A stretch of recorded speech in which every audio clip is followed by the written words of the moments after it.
Hey Griffins. Last week we introduced the idea of being strong as part of the technology responsible use policy, and this week I want to follow up by talking about passwords. Having a really strong password is the easiest way to have a big impact on your personal privacy. The first thing I want to address is the word itself, password. This implies that you should use a word. But words are too easy to guess, and it would take a computer less than a second to go through all the possible combinations for a simple 8-character password that you might have. So let's instead start by calling it a passphrase. A phrase is better than a word because it has more characters in it, which is going to make it a lot harder for a computer to go through all those possible combinations. But it'll also be easier to remember than a word because you don't have to have as many of those special characters like hashtags and exclamation marks in it. So let's take a look at a couple of passwords versus a passphrase. Using a password analyzer, I put the words Griffin in as a password and the results speak for themselves. 5 seconds is how long it would take a computer to crack that code. Well, what if I added a capital G, a number 0, and a money sign? Well, it gets better. It's now up to 8 hours, but still within a day, the computer would crack the code.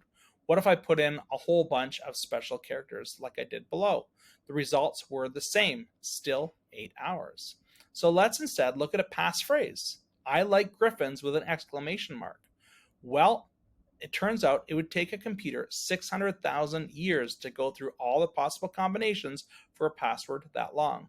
Phrases are better than words. The next thing to know is that a passphrase is a lot like underwear. You shouldn't share them with your friends, and please change them often.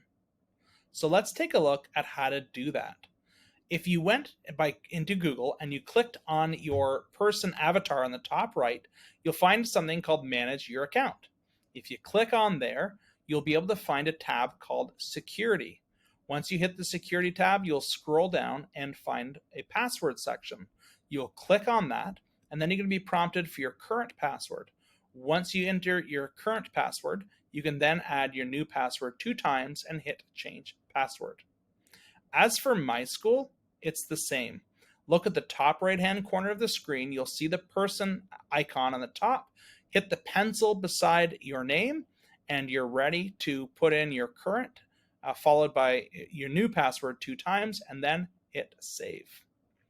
Whenever you do make changes like this to your password, or to your passphrase, I should say, or even if you just sign up for a new account, your Chrome browser is likely going to ask you if you want to save your password. Well, if you had really important financial documents in your accounts, I'd probably say don't do it. But for most of the websites you go to, I would say, yeah, you might as well use this built-in Chrome password manager because it saves all of your passwords in one location. And you could find those passwords by clicking on the key button in your Chrome profile whenever you want. As long as you have a really great Google password that's different from all the rest of your passwords, your information will be safe. Okay, so that's all I've got for you today. So to wrap it up, remember, use a phrase. Make it memorable. Don't share them, and change them often. Be strong, Griffins.